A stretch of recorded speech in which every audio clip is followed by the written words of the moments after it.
Jim Cummings at Starbucks, I think, right? So that's like our childhood right there. So like now you are someone's childhood, right? So you're literally... Stop phrasing it like that. Oh, man. I feel like I just drank from the wrong rail. Oh, no. There's nothing nostalgic about us yet. Stop But it that. will be. No.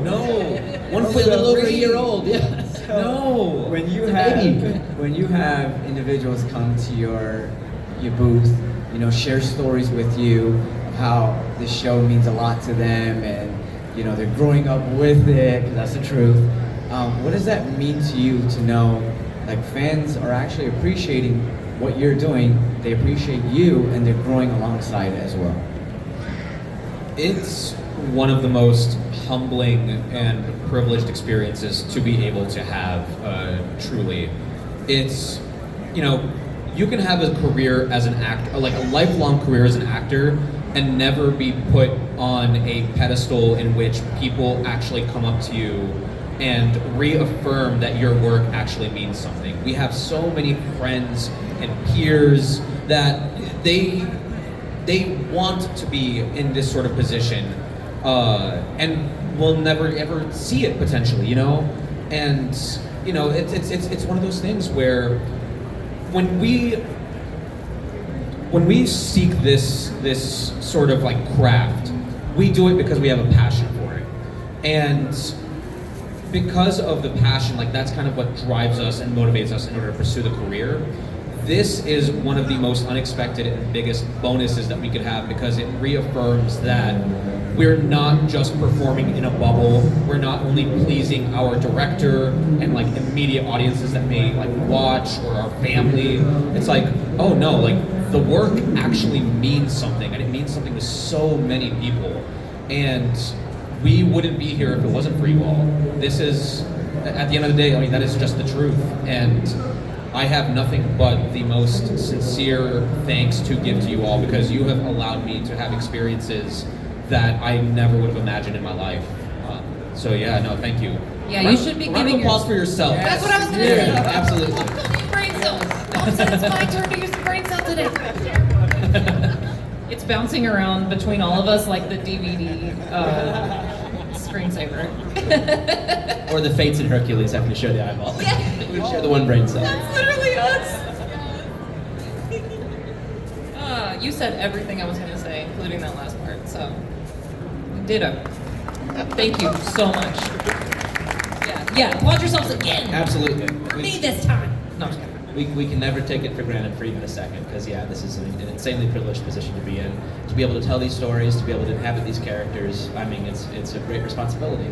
And it's really cool to see how it goes out, you know, because so much of what we do is just kind of shouting into the void and wondering, oh, does this stuff actually have an impact? And then we come to these cons and we realize, oh yeah, no, it goes out and it helps people, you know, in some ways. Even if it just, you know, escapism helps them at the end of a long day, or really, you know, enriches them, you know, on like a primordial level.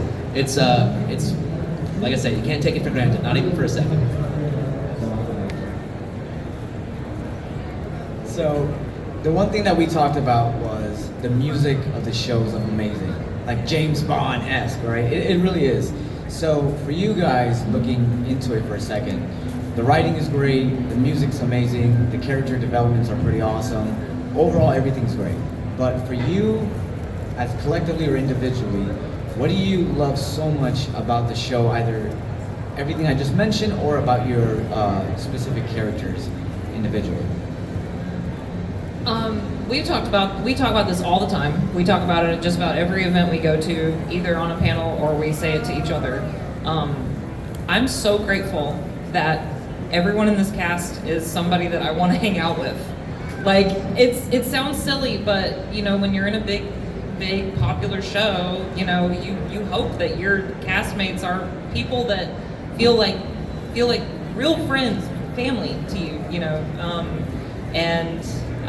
I'm just really grateful for this whole cast and our director Sean, and everybody puts so much passion into this show, and we get to travel together, and it's the greatest gift in the world. And it's these guys are what I love about it. So.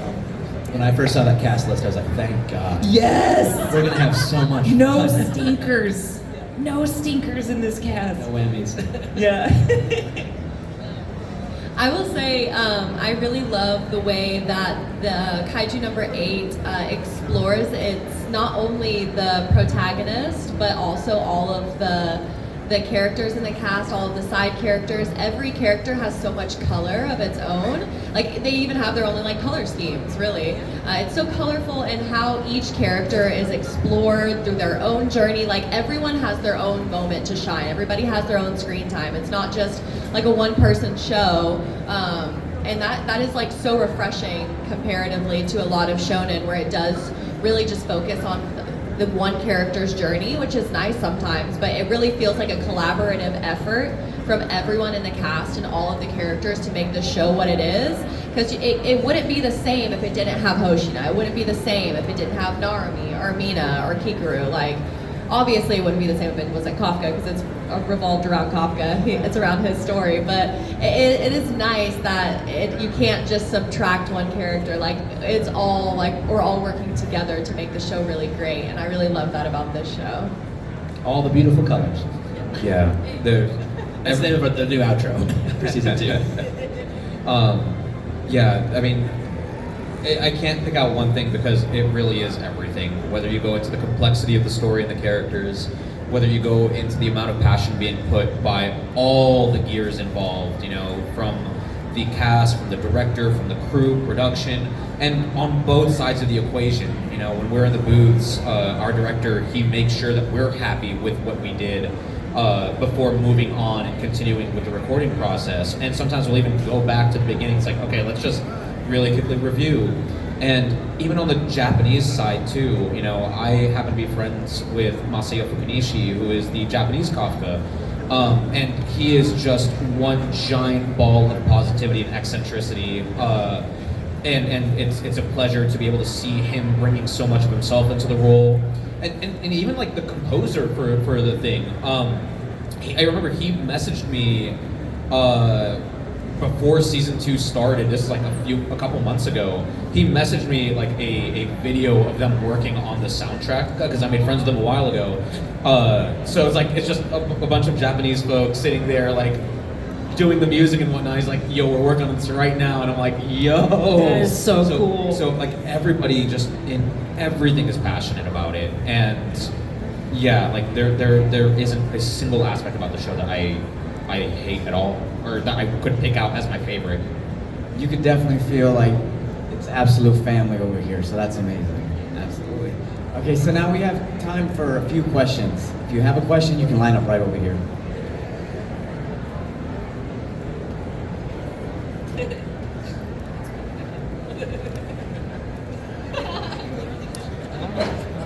Hi, Devin here. Hey. What's up, Devin? Hey, Devin. Nice to meet you again, Caitlin, by the way. Ah, yeah, I knew you looked familiar. I was like, hey. So, not gonna get into like season 2 spoilers, but what's probably been your favorite all-time moment from season 1? From season 1?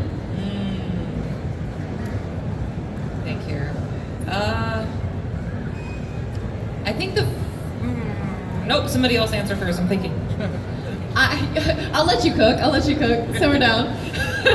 I have a few. I really love whenever she gets Kikuru gets her axe and has that like kind of like rap theme going on in the background. I love that part of the soundtrack, and she like hits it and it's like golden, and like all the lighting in that scene is just, I've seen it so many times. It's so good. I also love the scene where Kikuru first finds out about Kafka and he's like on his knees begging her. Like, that entire little animation sequence is like so near and dear to me. They look so cute, and she's like, I have it on a print because I love that scene so much. I'm like, it's so cute. But those are there's so many like hilarious moments, especially between Kafka and Kikuru, that is just like so endearing that it's just so fun. So I'd probably say like one of those two. That one time when you see Hoshina's back. That's it. That's all. Yeah. Need some water over there. Just because the show doesn't have fan service. Yeah. Get the spray bottle. Bonk. Let me see. For me, it would probably be the big collaborative fight against number 10 in episode 10 of season 1. Brent Mukai, who plays Kaiju number 10, is fantastic, just phenomenal. I actually got to sit in on several of his sessions, and it was really cool to watch him and Sean find the character. Because he's just, this like berserker, in love with the idea of fighting, and he's so intimidating. And it's funny because Brent is the biggest sweetheart in the world, but he mostly plays big monsters and creatures. He's got a great, deep, rumbly voice. So yeah, that was really, really fun. That whole episode was awesome. And it gave me one of my favorite Hoshino lines, which is, let's see.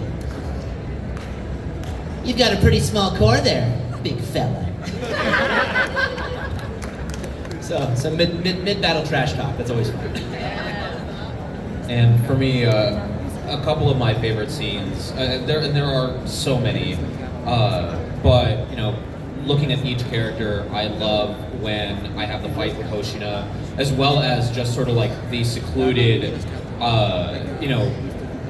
night study talk as well, where it's like we have like our own little serious intimate moment. And he kind of like motivates me and whatnot. And then with Mina, I love toward the end of the season, without spoiling for anyone who hasn't, if you haven't watched it, please go and watch it. And for those who have, it's when we have the heart-to-heart in the back of the van regarding my goals. That's just a heart. And then with Kikoru, my favorite moments are always all the old man moments. Whether it's our first encounter, whether it's me just constantly yelling in my falsetto voice, and just it's a lot of fun. But also even the endearing moments where it's just he wants to protect her. She is precious and has found a way into his sort of found family. Yeah. One more time, everyone, for the cast of Kaiju number 8. Thank you, Daniel. You're amazing. And thank you all so much as well. We wouldn't be here if it wasn't for you all. Again, give yourselves a round of applause. Yes. Please. And thank you so much for having us. And come see us at our tables. We'll be here a little bit longer. Yes, indeed.